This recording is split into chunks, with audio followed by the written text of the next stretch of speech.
fluent ka talaga with correct grammar. May I beg your pardon? Repeat please. Kaya kailangan merong, tapos may laba yan. Okay na? You start your song na?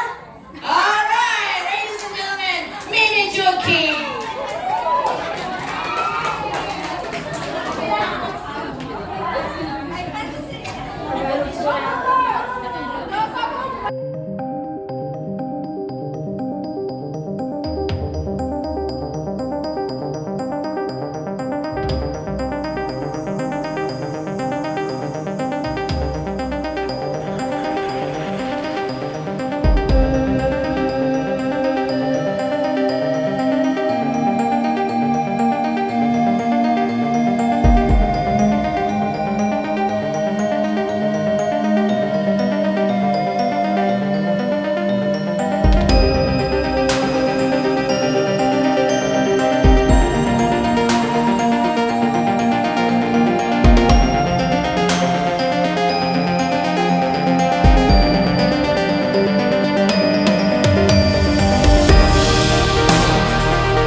Thank you so much.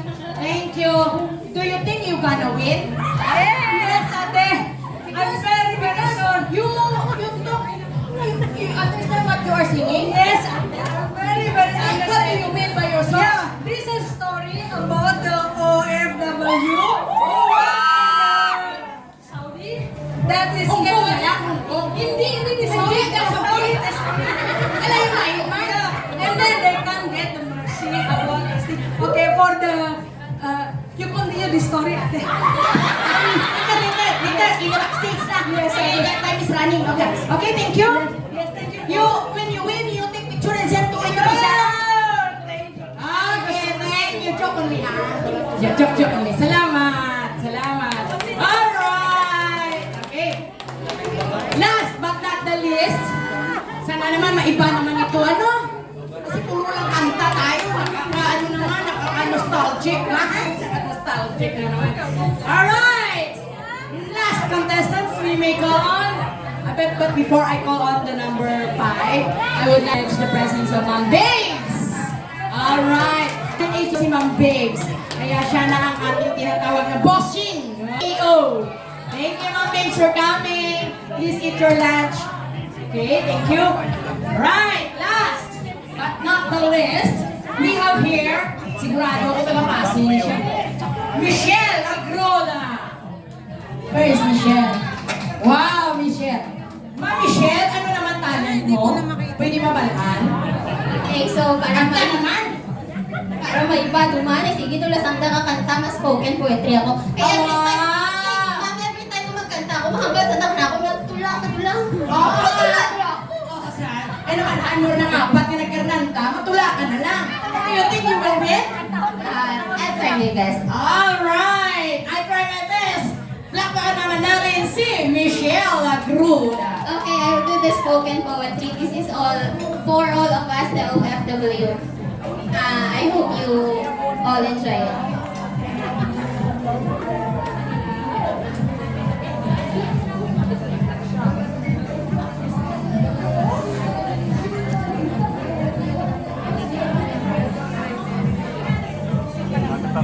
Music please, louder. Oh, grade 1, okay na yan. Kapakto na kasi mayor. Louder please. Ako na active eh. Ano na yan?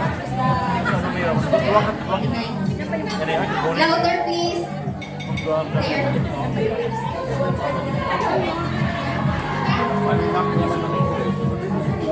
OFW. Tatlong letra. Katumbas ay walang hanggan ng pag-asa. Pag-asa ng mga magulang. Pag-asa ng anak. Pag-asa ng mga kapatid. Pag-asa ng mga kakilala. Kahit pa nga daw ng bayan, ikaw ay pag-asa. Pag-asa ka sa tingin ng iba. Pero ikaw, OFW, anong pinaghuhugutan mo ng pag-asa? Pag-asang bawat umaga kailangan magising para pagsilbihan ng iba? Paano sa sariling pamilya? Gumigising ng maaga para alagaan ang anak ng iba. Sariling anak, inaalagaan kaya? Gigising para sa mga matatandang kamo at ama. Sila nanay at tatay. Kumusta naman kaya? OFW, anong kwento meron ka? Anong sakripisyo sa sarili ang kinakaya? Mga sakripisyo mo ay aking alam. Bigat ng dibdib sa bawat araw ay ramdam. Pagod, puyat, pagtitiis, lungkot at pangunguli naman. Tara, mga sakripisyo mo ay ating pag-usapan. Sakripisyong iniwan ang sariling pamilya, lalong-lalo na sa anak, lagi kang nangungulila. Bawat oras, laging iniisip, inaalala, anak ko, kumusta ka na kaya?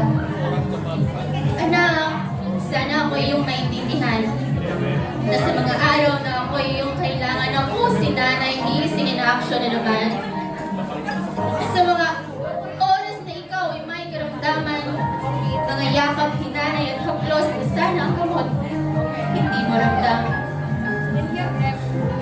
Sa mga birthdays mo, Pasko, bagong taon, at kahit sa graduation, magkasama lamang tayo hanggang sa iyong anulasyon. Anak, lagi mong tatandaan na kahit ang layo ko ay milya-milya man, lagi kang nasa puso't isipan. Mga sakripisyo ni nanay ay para sa iyong kinabukasan kaya anak, sa mga bagay na hindi kayang maibigay, konting pag-intindi at pagiging kontento hinihiling ni nanay.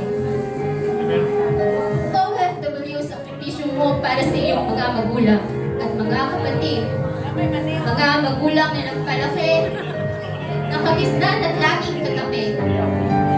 Mga kapatid na nakasanayan sa bawat araw sila ang lakas palagi. Kahit minsan mga aso't pusa, sila pa rin ang karangan hanggang sa huli. Pero nasaan ka? Bakit mo sila iniwan? Sinakripisyo ang sariling kaligayahan para sa pamilyang may kinabukasan. Laging inaalala, may pagkain pa ba sa hapagkainan? May pambayad pa ba sa paaralan? Mga perang pawis at pagod at puhunan, meron pang pinatutunguhan. Kaya, sa mga pamilyang halos lahat ng kailangan kay OFW ang pinanggalingan, konting pag-unawa, konting pag-alala, konting pangangamusta. Pangangumustang wala nang kailangan pang iba. Pangangumustang hindi lungkot at problema lagi ang dala. Pangangumustang paghuhugutan ng isang araw pang pag-asa. OFW, natuto kang tumayo sa sarili mong paa. Natuto kang malayo sa mga nakasanayan na. Natuto kang magluto, maglinis, maglaba. Natuto kang magtiis at mag-isa. Kaya, isang mahigpit na yakap sa lahat ng pinagdaanan. Proud ako sa inyo. Proud ako sa sarili ko. Lagi niyong tatandaan kahit na mag-isa kayong lumalaban. Palaging nandiyan si bro sa tabi niyo lang.